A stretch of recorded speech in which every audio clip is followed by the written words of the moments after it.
खिलजी ने इंसानों को खाने वाले मंगोलों से की थी देश की रक्षा। 8 वर्ष पहले दीवारों में चुनवा दिए थे मंगोलों के कटे हुए सिर। अलाउद्दीन खिलजी ने 8,000 मंगोलों के सिर कर दिए थे कलम। अलाउद्दीन खिलजी वह इंसान था जिसने भारत की रक्षा दुनिया के सबसे क्रूरतम लड़ाके मंगोलों से की, जिन्होंने बगदाद के खलीफा अबू मुस्तसाइम बिल्लाह तक को मार दिया था। मंगोलों के अटैक से गुस्साए खिलजी ने 8,000 मंगोलों के सिर दिल्ली में बन रहे सीरी फोर्ट के दीवारों में ईंट की जगह चुनवा दिया था। अलाउद्दीन खिलजी का मुख्य दुश्मन मंगोल थे और उससे निपटने के लिए उसने बलबन नीति अपनाई, जो लोहे और खून को संदर्भित करती है। कौन थे मंगोल? मंगोल पहले चीन के गोबी के जंगलों में डर कर रहते थे। मंगोल लड़ाके हड्डियों से बने हथियार का इस्तेमाल करते थे।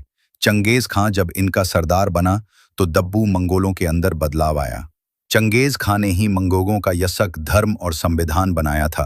मंगोल लड़ाके कभी एक स्थान पर नहीं रहते थे, ऊंट की खाल से बने तंबुओं में रहते थे।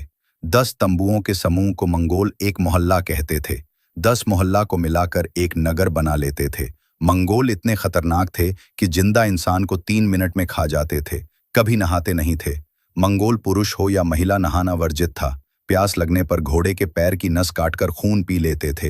विश्व इतिहास के पहले और आखिरी लड़ाके थे जो एक दिन में 300 मील की पैदल यात्रा कर लेते थे। अलाउद्दीन खिलजी ने 20 साल तक किया भारत पर शासन।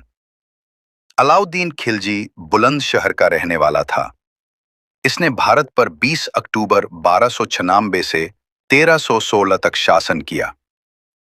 भारतीय इतिहास में अलाउद्दीन खिलजी का सबसे बड़ा काम मंगोलों से देश की रक्षा करना था। अगर ये मंगोल भारत में घुस गए होते तो सिर्फ भारत का भूगोल ही नहीं, हर भारतीय के चेहरे का भूगोल बदल देते। जी हां दोस्तों, अगर अलाउद्दीन खिलजी भारत पर मंगोलों के आक्रमण को रोकने में विफल रहता तो मंगोलों ने बड़े पैमाने पर हिंदुओं का कत्लेआम किया होता। बेशक मंगोलों ने भारत में मुसलमानों के साथ भी ऐसा ही किया होता, लेकिन उस समय तक इस्लाम स्पेन के दक्षिण से इंडोनेशिया तक फैल चुका था। इसलिए जनसांख्यिकी रूप से इस्लाम के धर्म पर प्रभाव बहुत ज्यादा नहीं बदला होता। लेकिन 13वीं सदी के अंत और 14वीं सदी की शुरुआत तक हिंदू मुख्य रूप से भारतीय उपमहाद्वीप तक ही सीमित रहे। इसलिए भारत में हिंदुओं का सामूहिक कत्लेआम हिंदू धर्म के लिए विनाशकारी होता और संभवतः इसके विलुप्त होने का कारण बनता, क्योंकि उस समय मंगोल पूरी दुनिया का धर्म और संस्कृति नष्ट करने में लगे थे। ये जहां जाते थे 50% आबादी को खत्म कर देते थे।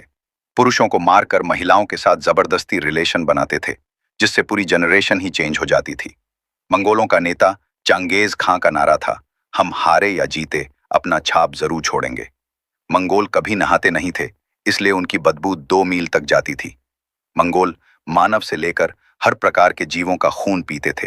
मंगोलों ने भारत पर 1253 से 1306 तक लगातार आक्रमण किया। उस समय प्रसिद्ध था कि इनको कोई हरा नहीं सकता। उस समय इन्होंने 5 बार भयानक अटैक किया। अंततः मलिक कफूर ने अलाउद्दीन खिलजी को जहर देकर मार दिया था, ऐसा माना जाता है।